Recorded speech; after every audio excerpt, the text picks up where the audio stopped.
नमस्कार. मालवणी कोकणी लोकांचं comfort food म्हणजे पिठी भात आणि सुका बांगडा चटणी. हे जर डोळ्यासमोर दिसलं तर लगेच तोंडाला पाणी सुटल्याशिवाय राहणार नाही. तर प्रथम 2 बांगडे आगीवर पूर्ण भाजून घ्यायचे. नंतर त्याचा काळपट भाग खरवडून काढून घ्यायचा. काटे काढून घ्यायचे. आता ह्याचे बारीक बारीक तुकडे करायचे आणि त्याला 2 चमचे खोबरेल तेल लावून बाजूला ठेवून द्यायचे.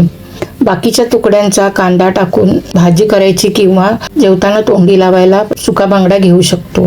आता कुळथाच्या पिठीसाठी 1 वाटी कुळथाची पिठी पाण्यात भिजवून घ्यायची. पाणी थोडं थोडं घालायचं आणि एकसारखी मिक्स करून बाजूला ठेवून द्यायची. आता फोडणीसाठी लागणारं साहित्य कॅप्शनमध्ये आहे. फोडणीसाठी लसूण फक्त ठेचून घ्यायची. पातेल्यात 2 ते 3 चमचे तेल गरम करायचं. त्यात अर्धा चमचा जिरं घालायचं. जिरं तडतडलं की 10 ते 12 ठेचलेली लसूण लालसर होईपर्यंत परतायची. 6-7 कढीपत्ता परतायचा. 1 लहान कापलेला कांदा परतायचा. मग 2 कापलेल्या हिरव्या मिरच्या परतायच्या. कांदा शिजला की भिजवलेली पिठी मिक्स करायची. वर थोडं पाणी घालायचं आणि छान ढवळून घ्यायचं.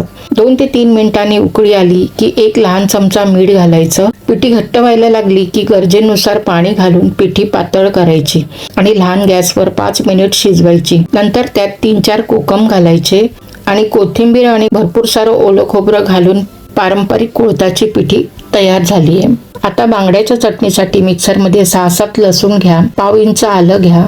2 बेडगी मिरची आणि 1 छोटी वाटी ओलं खोबरं घ्या. चवीनुसार मीठ घालून चटणी जाडसर वाटून घ्या.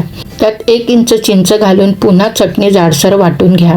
आता त्या वाटलेली चटणी प्लेटमध्ये काढून घ्या. त्यात भाजलेल्या सुक्या बांगड्याचे तुकडे कुस्करून मिक्स करून घ्या. इथे अर्धा सुका बांगडा कुस्करून घातलाय. मस्त अशी तोंडाला पाणी सुटेल अशी चटणी तयार झाली आहे. ती बाउलमध्ये काढून घ्यायची. कुळथाची पिठी किंवा पिठलं यात भरपूर प्रथिना आणि कॅल्शियम असतं. ही पिठी पावसात शरीराला ऊब देण्यासाठी बनवली जाते.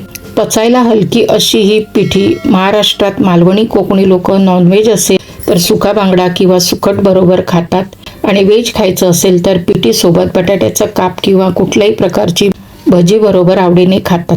गरमागरम भात आणि वर गरमागरम पिठी म्हणजे मालवणी लोकांचं कम्फर्ट फूडच आहे.